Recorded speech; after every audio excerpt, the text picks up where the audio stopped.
Hello, everybody, and thank you for joining our Quant versus Discretionary Macro webinar today. We have Anthony Dearden, CIO of DCM Systematic, and we have Roger Dowd, Managing Director at AG Capital.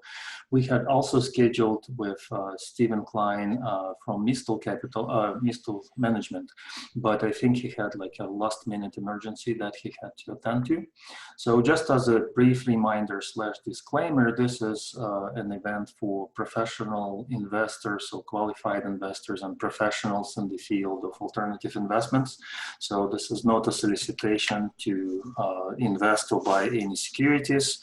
You obviously should be aware of the risks where it involves potential of loss of capital.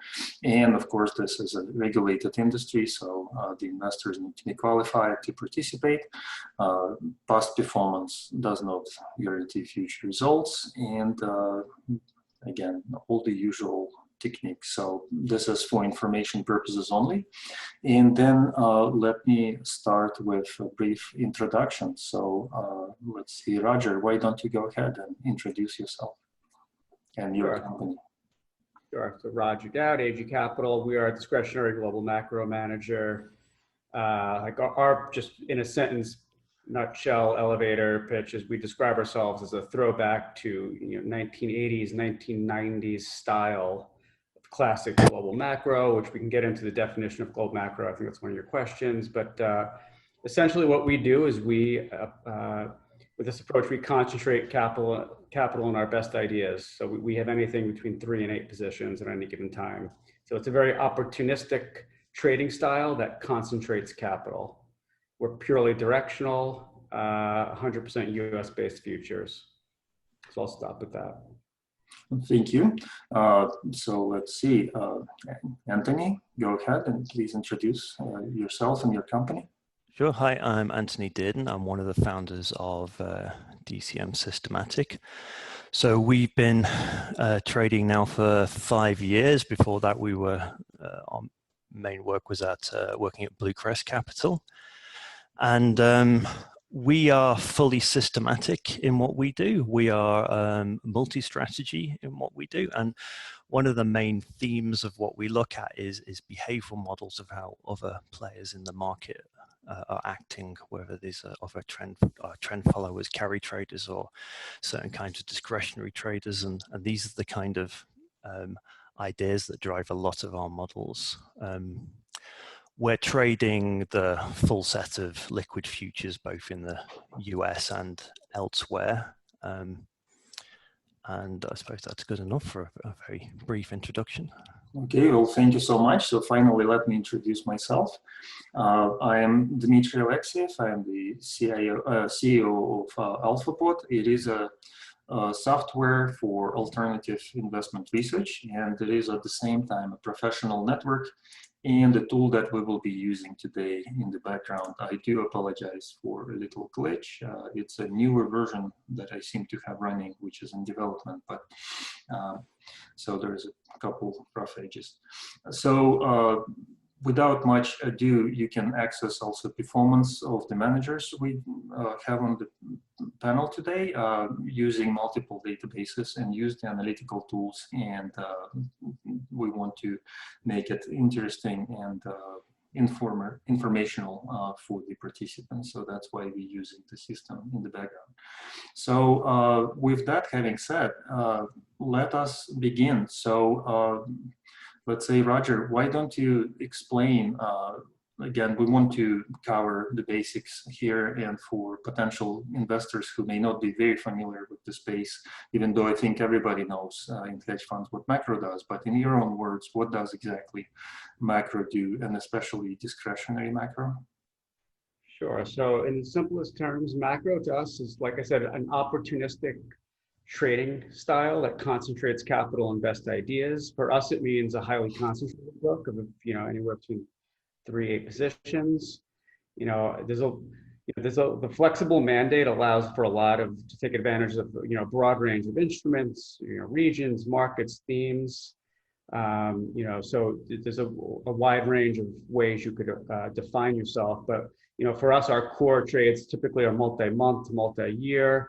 And then we have shorter term tactical trades that we hold for a few weeks to a month. So we are position traders. You know, we tend to put our trades on at night. When we're trading during the day, it's typically because we're getting stopped out of a trade. You know, and we're a very kind of simple, transparent, and easy to understand manager, arguably one of the simpler ones to understand is discretionary macro. You know, we use fundamental analysis to determine our directional exposure and technical analysis to determine our entry, exit, and where we place stops. So yeah, I'll stop with that. And obviously risk management is a very, very important part to our approach, which we can get into, you know, if and when that makes sense. Mm-hmm. And are you using a teams-based approach, or is it kind of more broad-based or trade-specific? How do you view the world? Where do you get the ideas from? Is it more kind of overall global dynamics or more specific market dynamics? Something? Yeah, so we've been, you know, we've both been trading markets for 20 years each, 15, 20 years. We do no primary research. We get all of our research from outside providers, whether that's BCA, Alpine Macro, you know, GaveCal. We've been reading these independent research providers for years. You know, over time, you learn to synthesize. You learn who's good, who you like. You learn to pick up on where the differences are, and then that's how we come up with our trade ideas. So we're doing no primary research. We don't believe our edge is in that. You know, markets kind of like, you know, what is it, David? Like, the systematic guys are going to come to the decision, you know, with algorithms much quicker. This is partly why you know, we're operating on a different time scale. That's why we compete. You know, we're not trading on a shorter time scale. We're competing on multi-week, multi-month, multi-year time scale. Obviously, you have to roll futures contracts. You know, so you know, I'll stop there. I'll stop with that. Okay, thank you. Well, Anthony, then can you introduce us to the world of systematic macro? How is that different from discretionary? What do you do differently? Yeah, I mean, it's kind of a tough question to answer, to be, I guess, a spokesperson for a whole industry. I mean, macro is a very broad theme. Well, speak for yourself. Yeah. Yeah. So, I mean, in theory, systematic macro is just taking a macro idea and hacking it into a computer and letting that do the work for you. Our approach, I mean, we're obviously fully systematic, but we kind of see ourselves in a way as the models we produce, the ideas we generate, that's still very much discretionary based, in the sense that we're not using black boxes. We have a theory, an underlying idea, which would be, I guess, ultimately the same idea that any discretionary trader in the macro world would have. So, I mean, quant world can quite often get into a lot of trouble by being seen as just simply black boxes. That's very much not our approach. Equally for us, I guess, as with a discretionary macro trader, you don't just want to have one idea. The basic idea of there's no free lunch in trading, but the one thing you can guarantee is that if you have one good idea, it's not going to last forever because everyone else will realize it. I mean, unless you're in the world of trading every few milliseconds or seconds. So the key starting point for us was really to have as many ideas as possible, and you know, the macro theme emerged from that as kind of, well, it's kind of the speed at which we're trading. You know, we're some fast models 5 days holding period, but typically 10-15 days holding period, which is relatively slow in the quant world. Equally, or what else to say? I mean, yeah, risk management is super important, and that is kind of fully automated and fully systematic in the way that it's implemented. But again, the input there at the start is from us as kind of discretionary traders to say, you know, what are the bad things that can happen in this market, and let's make sure we never get into a position, despite what our signals are telling us, where we can get hurt. You know, we trade volatility futures, so you need something in your model to model a kind of explosion at the front of the VIX curve. If you're trading fixed income, you need something in your model to to kind of handle the fact of like a taper tantrum, despite what your back test might tell you. You got to be kind of paranoid and kind of ultra cautious in what you're doing, and this goes into the systematic process. But again, I guess it's a discretionary ideas that where it all flows from. Mm-hmm. I guess in terms of themes we're looking at, yeah, I mentioned at the start behavioral. I mean, just to be more solid on that, the kind of signals we're looking at are looking at like the behavior of carry traders or traders looking at the term structure, and we have models that look at the dynamics of the term structure, trying to get ahead of people who are trading these kind of risk premium or trend following type strategies.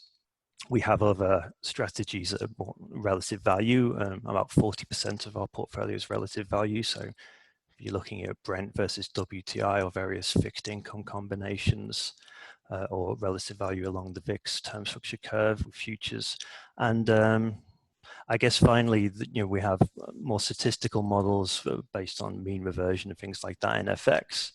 And I guess if you talk to any quant macro, you would kind of find it very hard for any one of them to represent the industry. I think it's interesting in the world of quant trading, you have quite a lot of themes like trend following or equity market neutral with factor models or alternative risk premium. There tend to be a lot of strategies that are kind of off the shelf and applied. I think one of the nice things that you get in the quant macro world is that no two quant macro or even macro hedge funds will be doing the same thing, and they're a good thing for investors because if you need things like trend following or carry type alternative risk premium are kind of, they're at the stage of not being alpha anymore. They're kind of so easy to generate and so cheap to get that you could argue they're on the verge of beta.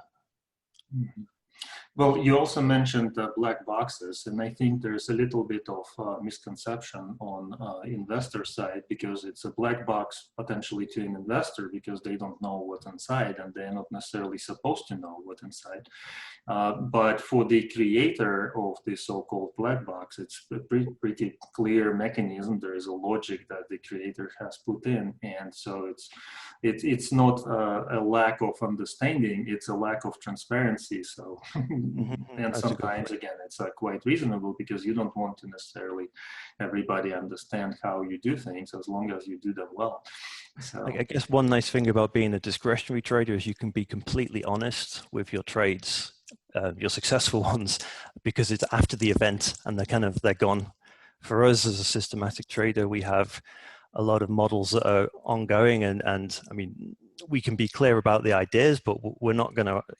There's obviously a lot going on in terms of underneath the model, even after the basic idea, and it can be kind of hard to make sure your investors are clear about what you're doing. You've got to kind of condense thousands of lines of code into a one sentence concept. And if you're doing a multi-strategy approach, you've got to do that. Like for us, we've got 20 different strategies. You've got to do that 20 times. So I guess black box can just come from the fact that it was 4 years of work for us to kind of get to the stage where we're at, and we kind of condense 4 years of research into a 30-minute pitch to any investor is a difficult process, no matter how hard we try to do it well. Okay, excellent. Well, why don't we discuss the markets a little bit, because what I have here is a comparison of Barclay Global Macro Index versus S&P 500. There's about 5 years of data here.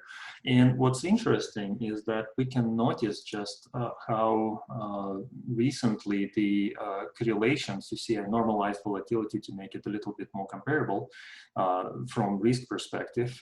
And then you can see that there are certain moves that are changing. And if we're looking, getting in sync almost, and we will see that your strategy percentage is actually quite different.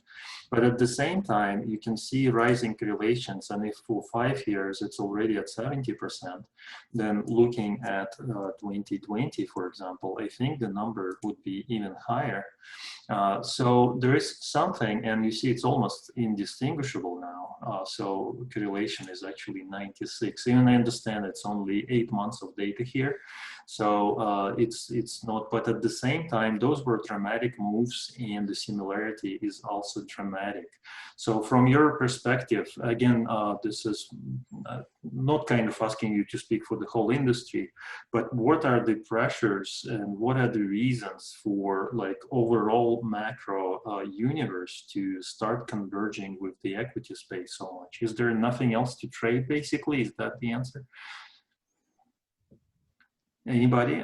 Let's hear your comments. Anthony?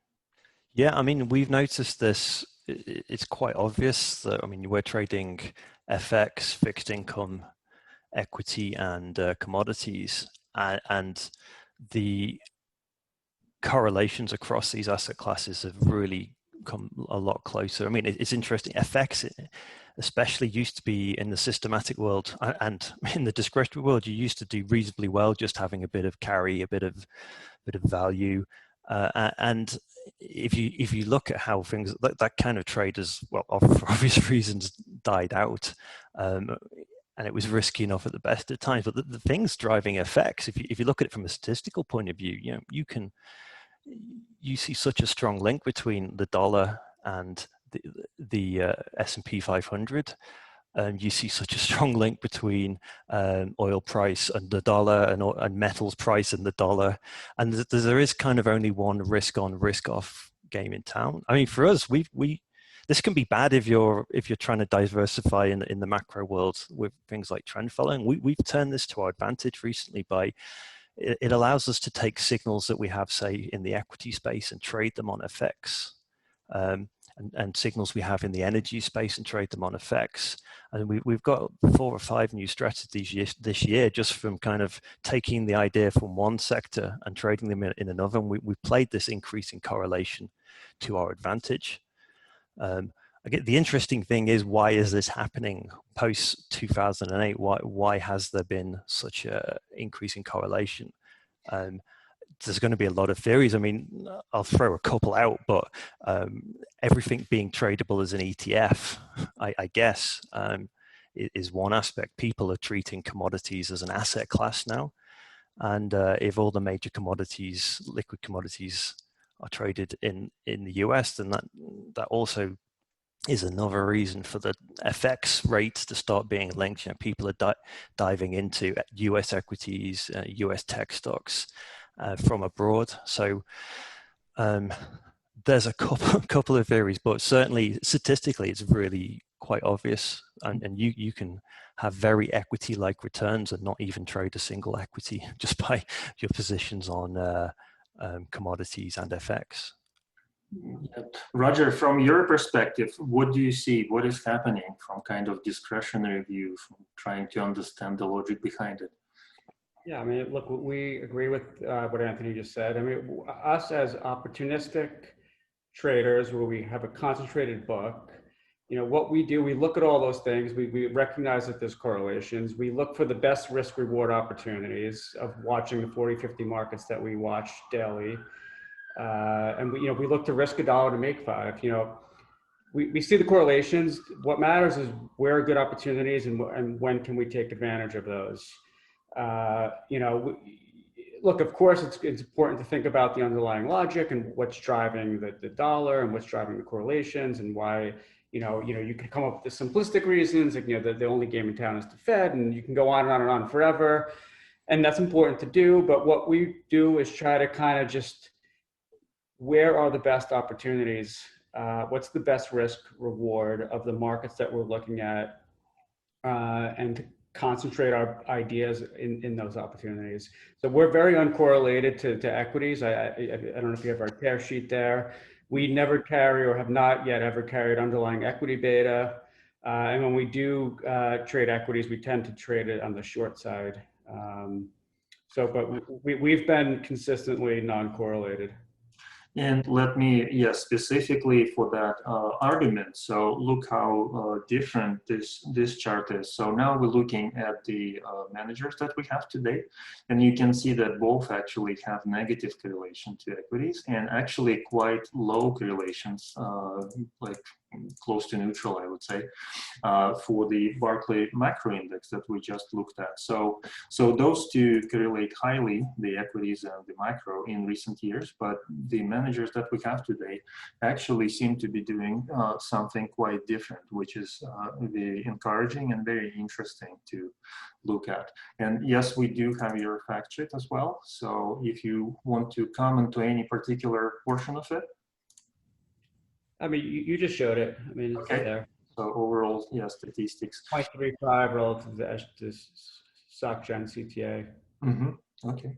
So this is what makes it interesting, because it's in my analogy that I used, I think maybe a little bit too often, looking at a very broad index is like trying to taste a mix of favorite dishes from all the restaurants you've been to. It's literally like, it would taste horrible probably if you mix sushi with whatever pasta and so on. But so each of them has unique flavor, but if you mix it all, you get almost a nonsensical index in some sense, because it or what I teach my students in probability and statistics class back in my academic years is that the when you throw a coin, right, plus or minus one depending on the side, well, the mathematical expectation is zero, but zero never happens. So you expect something that never happens, and students are always puzzled by that fact. So I think here we have something similar. So the strategies are quite unique and quite different. So in specifically for your approach, so like you said, there is a lot of pressure, there is a lot of relationships for multiple reasons, but then how exactly do you achieve results like this? So can you shed a little bit more light on what is it you do without going too much into proprietary information? So Roger, any comments? Sure. I mean, you know, I think one of the kind of challenges we have is our approach is very simple. It's almost like cognitive dissonance. People don't believe, you know, we have good returns. I think it's fair to say over a 6-year period as of October 1. I'm repeating myself. We concentrate our capital on our best ideas. We're highly opportunistic. And, you know, we've been reading, following these markets for 20 years, let's call it, trading them. Doing none of our own primary research, but synthesizing and kind of seeing where the breaks are and just taking advantage of the best risk reward opportunities. And it's somewhat, it's kind of the opposite issue that Anthony was talking about. Like, we're like too simple to understand. It's got to be more complicated than that. And then he's got to reduce, you know, thousands of lines of code to a sentence. So it's interesting. One of the beautiful things about this business is, you know, we're both macro traders, yet there's an unlimited number of ways to skin a cat. Like, you know, I don't even view it as, you know, discretionary versus quant. I view it as just two different approaches. Both can equally be effective. Very interesting. And Anthony, so where again, giving what you said earlier about so many pressures, so many positive correlations, where does your diversification come from? Well, I guess you have to start off with the idea that you are a hedge fund. You're not supposed to just be replicating a long equity position. So that's kind of our starting point in our research. We also take the approach when we're not there to replicate a trend follower. Right? I mean, I know, but you can almost sympathize with the pressure from, I mean, there will be people in the hedge fund industry now who don't remember times when equities could consistently go down. Yeah. I mean, even this year, as we're talking now, maybe a completely different 4 months ago. But you know, it's kind of hard to develop ideas that can work when the S&P 500 is going down, because recently you've had so few data points to even work off, and if you've had these strategies, they won't necessarily have worked very well because you haven't seen these conditions. But for us, it really was both in the signals we look at and in the risk system we employ to make sure we are not offering correlation, and if we are, it's a negative correlation. So we look at in our vol trading to keep a long bias in volatility. We look at in our FX trading to kind of work well when there's these kind of spikes of volatility. I think for us at least, and maybe for systematic trading, certain kinds of systematic trading, certainly for us because it's behavioral, things tend to work better when there's more irrationality and people are kind of panicking and things haven't settled down to an equilibrium, whatever an equilibrium is. And so times of panic and therefore increasing volatility, decreasing equity, tend to actually just be naturally a good regime for us. So see some of the volatility changes. Let me see, analyzed, and we can do shift. Just 1 second. I want to make it a little bit more interesting. So this is a monthly change.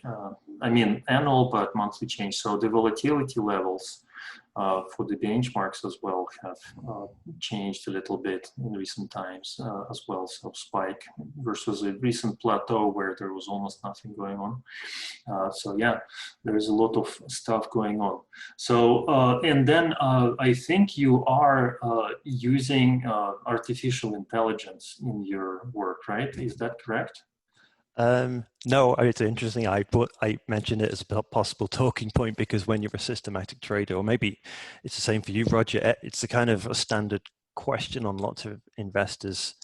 So why don't we address it? So how do you view the role of artificial intelligence? Is it supposed to help? I think I agree with you, being a PhD in math and having spent 20 years in the industry, it kind of sucks to develop any quantitative model for the past, like whatever, 10 years, because you know the outcome of almost any backtest, unless it is something completely weird, without even running it, because there's almost nothing happening other than equities going up.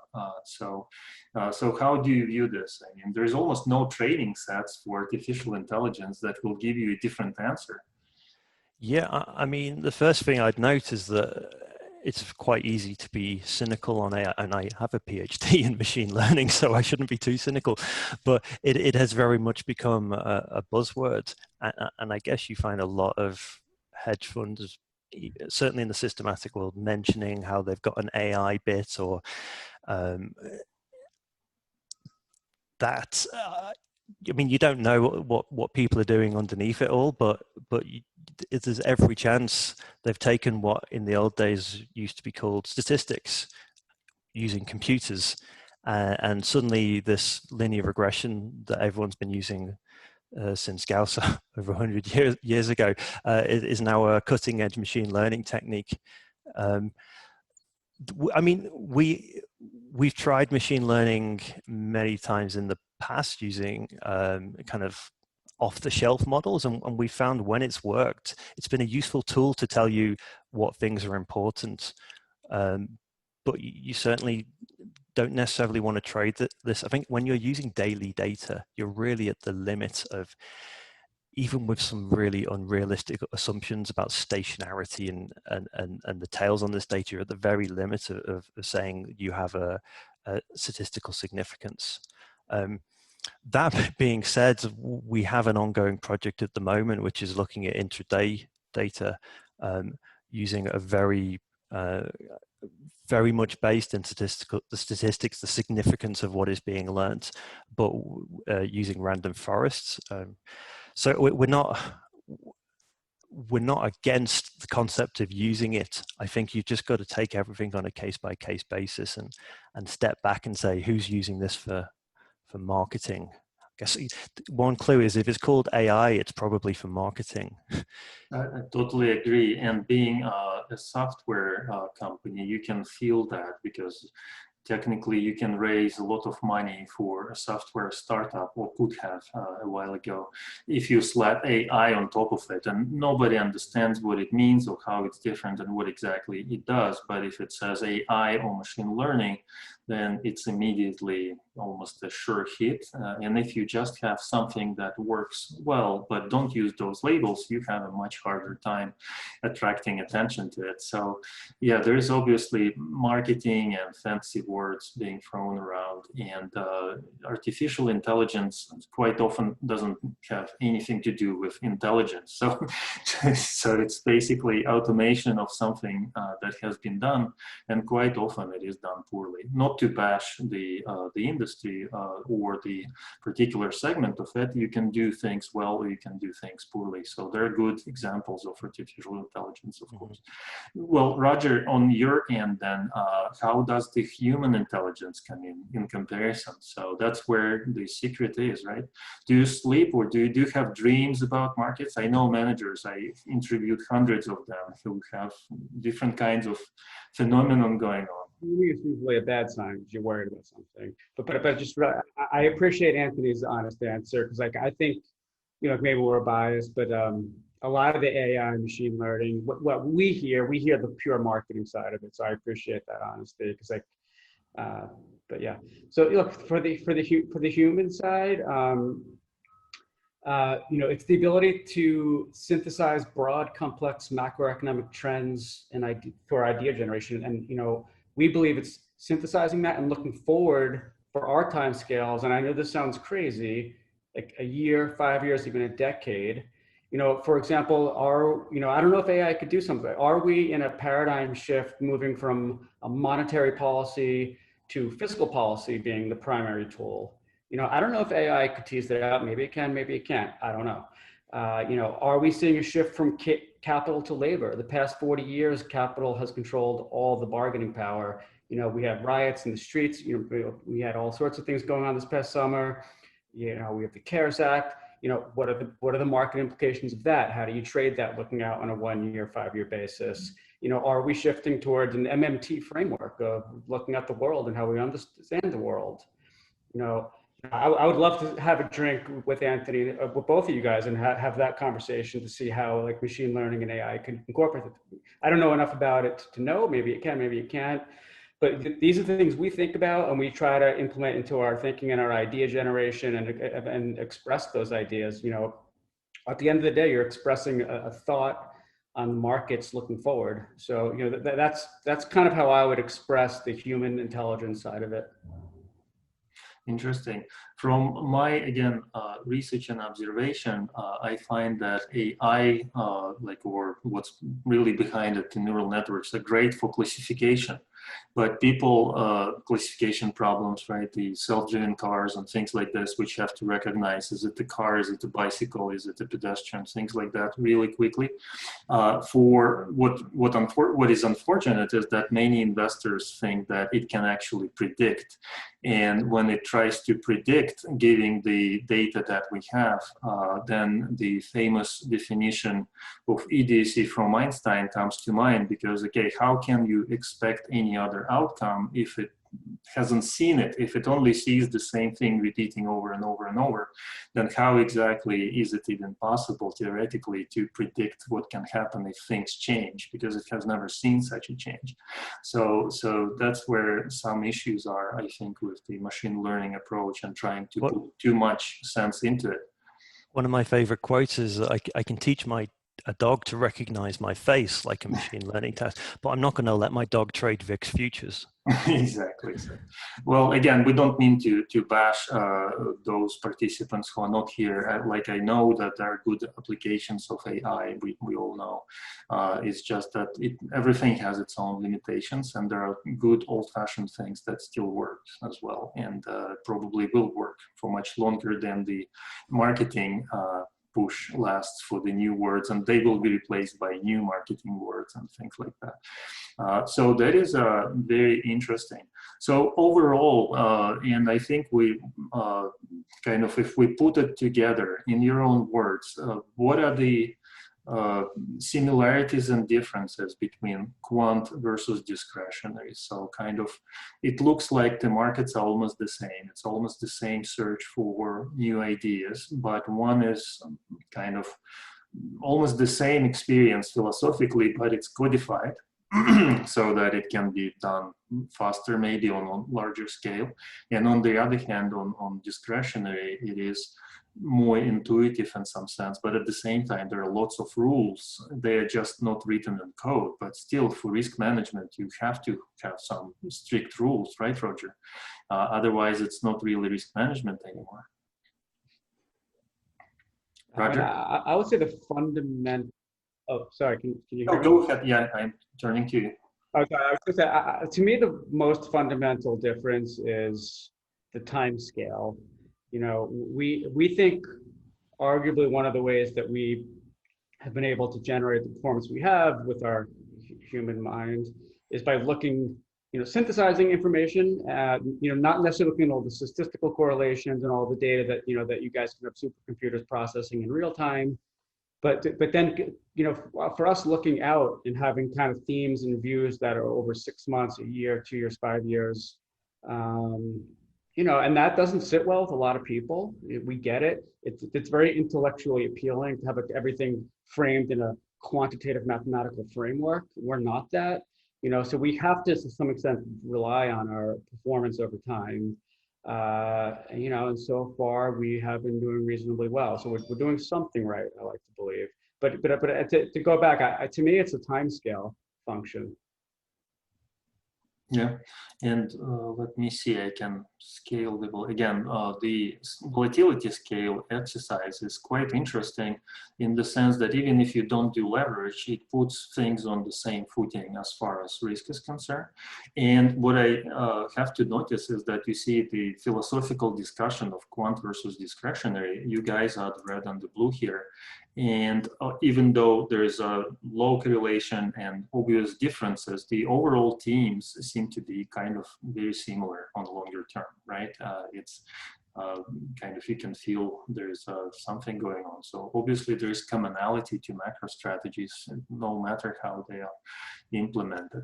I would argue a correlation of 0.25 is verging on statistically insignificant. Exactly. I think if an investor's interested in one of our funds, I think there's still a chance that they do well investing in both. Yeah, and correlation is a very misleading concept by itself mathematically because it disregards alpha. I even have a short like paper, we'll call it paper, whatever, post on LinkedIn asking people from a graph of declining manager and a raising manager or benchmark, saying what is the correlation. Everybody thinks it's -1. Well, in fact, it is exactly 100%. And the only difference is that one is declining 1% a month and the other one is raising 1% a month. Otherwise, the moves are exactly the same. So correlation is insensitive to alpha, and people kind of intuitively fight that. They don't seem to realize that's the case. Well, this is great. Let me throw another curveball. So what I've done here is that from the track records that we have, I have built a portfolio. And as I mentioned, we were supposed to have another participant today, but he couldn't make it due to some emergency.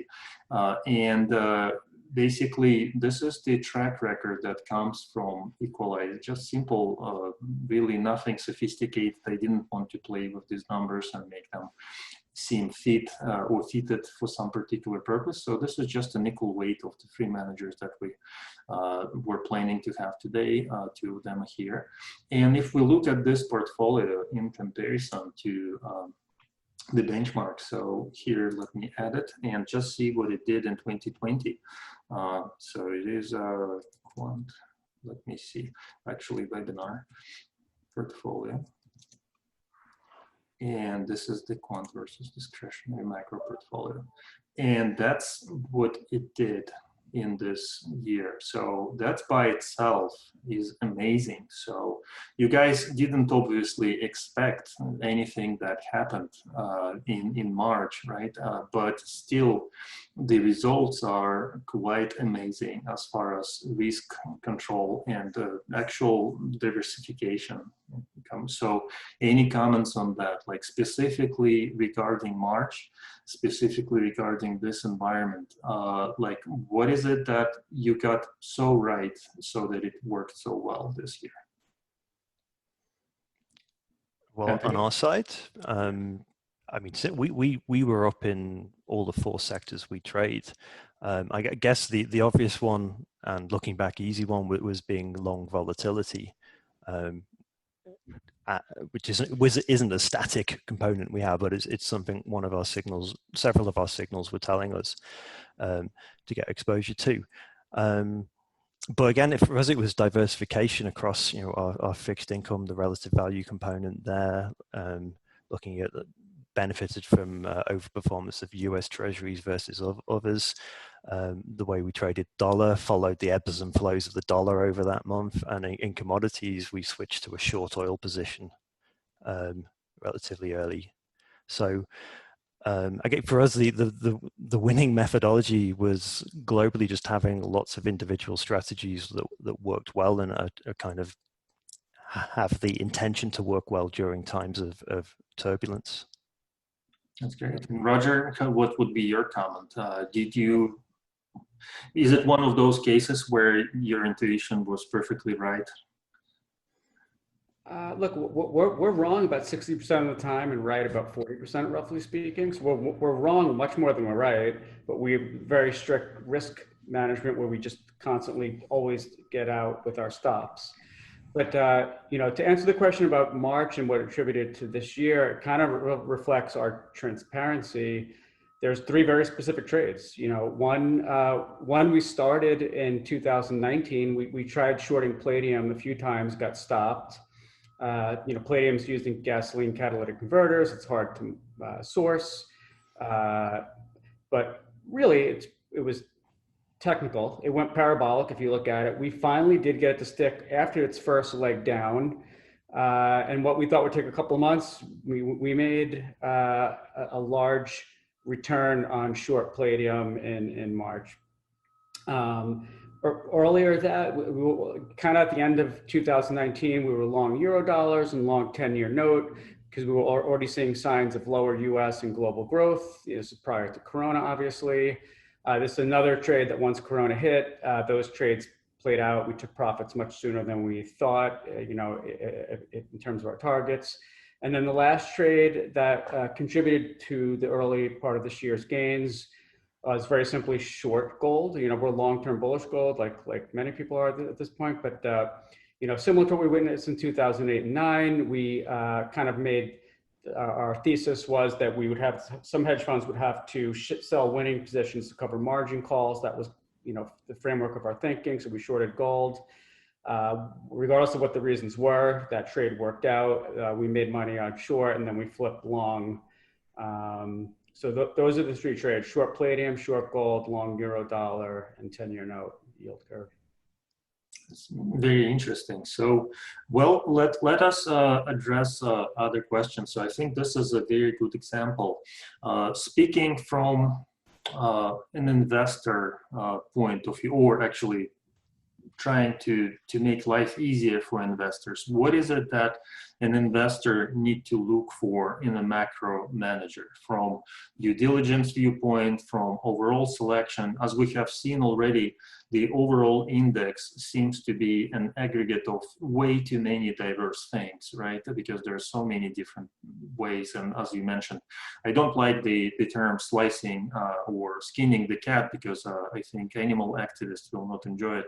But other than that, there is so many ways to do macro that what is it that the investors are supposed to be very careful with, because obviously there are not perfect or not very good macro strategies or implementations of macro strategies, and how can they actually find a good one? So any tips from that viewpoint? Anthony? Well, I guess, it's the same finding any good hedge fund or investment opportunity. I guess every investor should be asking, are these guys doing something different? Are they doing something I can't get elsewhere?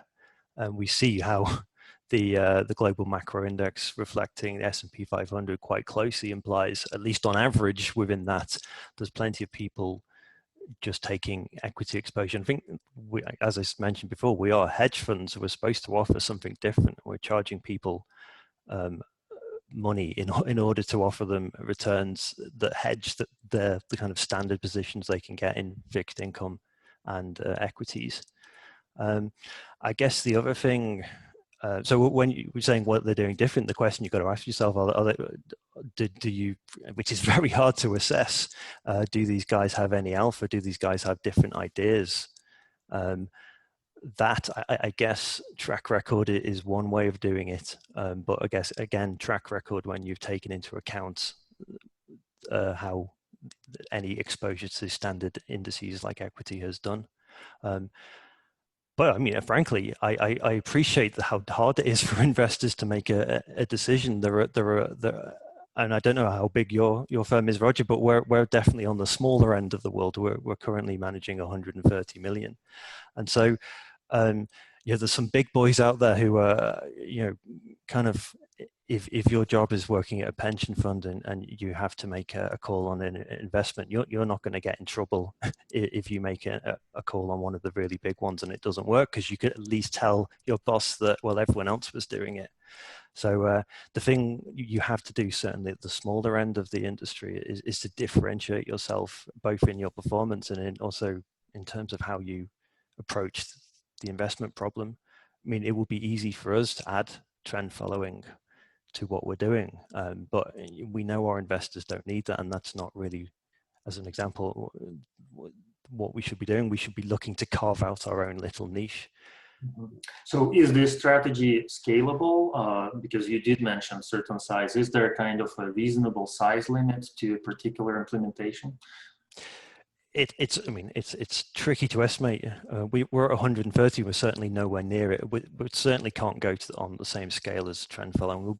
I think our upper bound is somewhere around $1 billion, which is still good room, right? Good size manager. Well, Roger, from your point, what would be the hints for investor? Like, how can they work with macro world?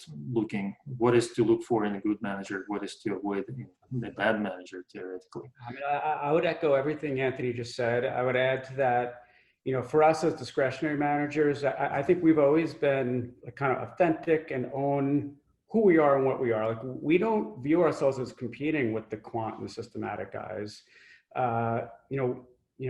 We own the fuzziness of discretionary. We understand and accept that a large contingent of people just can't accept that. Like, they want to view things as if it's a math problem to be solved. So, we do have to rely, I said this earlier, on our performance. People have to have faith that, global macro and discretionary macro is a they feel comfortable with it and it works for them. And then I'd also add, I think we're probably entering into an era where global macro is becoming more back in vogue. There are people who would not talk to us a few years ago who are contacting us who do want to talk with us. And I think, kind of like, broadly speaking, like these paradigm shifts that I mentioned, like, are we going from a, monetary to a fiscal kind of regime? Are we seeing a shift from capital to labor? All the talk about MMT, re-understand, kind of shifting the understanding of how these things work. We would argue that favors the macro as an asset class going forward. But it really comes down to just feeling comfortable with, at the end of the day, liking that manager. Luckily we don't do a lot of that. It's it's the financial advisor types and who kind of do that positioning for non-correlation and all that. But yeah, that's what I would say about that. And what it seems to help, even though this is an extremely difficult year for so many millions of people, I think there is at least a little bit of a positive that even though it was short-lived, but it did create an equity shock, which was so rare until like in the recent decade, right? We have 2008, we had a little bit, 2012, but just a small portion. Then I don't know how many young people remember the technology boom and bust in 2000. I mean, there is already almost a generation of people growing past that. So literally this while it is a short-lived draw or decline or equity market decline, it actually is a bright example of what different hedge fund strategies can do in such an environment. And with the increasing political and even economical instability, many investors, I agree, coming back saying, oh, look, we need to take another look at hedge funds or macro or trend following, right, or CTAs, because there's something going on. There could be a good diversification source in there. So that seems to be a common theme. Well, any remarks at the end? Would you like to comment on anything else? I think we have some room for a Q&A session as well. So the attendees, whoever's watching, I think you can push a button on your Zoom application to ask a question. We will be happy to answer. So far, I don't see any questions coming, so we still have a few minutes. Any comments from the participants? Anthony, anything you would like to add? Well, I guess if one of the themes of today was the comparing quant versus discretionary, I guess ultimately good investing is something that it's not one or the other. I think a good quant investor and a good discretionary investor have the same principles and the same rationale, with the exception maybe of those working purely at like the nanosecond latency arbitrage kind of world. When you're trading, you're holding periods of days or longer, I think you still fundamentally need to have an idea and a prediction about what's going to happen, whether that comes from kind of a little model you've thrown together or some kind of hypothesis you've come from yourself. I mean, I guess they're not that dissimilar. Mm-hmm. Yeah, I agree. Roger? Yeah, you know, I don't know what the thought that comes to my mind. This is probably a conversation for another time if we all met for a drink. Like, you know, on no level am I an expert in the quantitative systematic. You know, you have a Ph.D. in machine learning, but like from a philosophical perspective, when I think about, you know, your side of it, let's so to speak, you know, let's just as a thought experiment, you know, the technology really works out. The algorithm. Like, do we end up in a world where it's just one AI trading against another AI? And then I know I'm being sound crazy, but like, it almost, I don't know if we get to that point, but if it gets that, but doesn't it just arbitrage everything away? Doesn't it also kind of just make markets almost boring? But so I don't know. I don't know if that's a crazy thought, but that's like, that's my, you know, I don't have the PhD in machine learning, but that's kind of the path of thought that I go on, if that makes any sense. I would go as far as to say that it is already happening. Yeah. So what is that? What is that? What's the end game on that? Maybe we'll go on holiday and just leave the machines running. Yes, that's very depressing thought, and it goes well better, I would say, over a drink, as you mentioned. So probably we should try to find at least virtual, right? I've seen, remember when lockdowns just started, the most popular type of videos were the self-drinking videos where people would just toast each other remotely. And so I think we are over that, and now it's kind of, there's a need to actually have a drink together. So I think we're getting back to that. People have too much to drink by themselves. But without drinking, yeah, I'm pretty sure that the technology evolves very quickly. There are many open questions as what that means, and hopefully we will set up another event and discussion on related topics as to how do the machines affect the world around us, and particularly in investment world, because it seems to be they're not going away. I mean, they're here. They're doing more and more every single day. So, well, with that having said, thank you so much, gentlemen, for your participation. I don't see any questions from the audience. So if that's the case, I think we can close a couple minutes early. Like I said, I'm sorry we lost one participant, but I think it was a wonderful discussion. Thank you so much for your time. It was a pleasure. And thanks everybody who was able to attend today. It is also a pleasure to have you. And as I mentioned earlier, the recording will be posted on our blog at alphabot.net/blog, and feel free to refer to it and review it at your leisure. So thank you again. Thank you. Thank you. Bye-bye. Goodbye.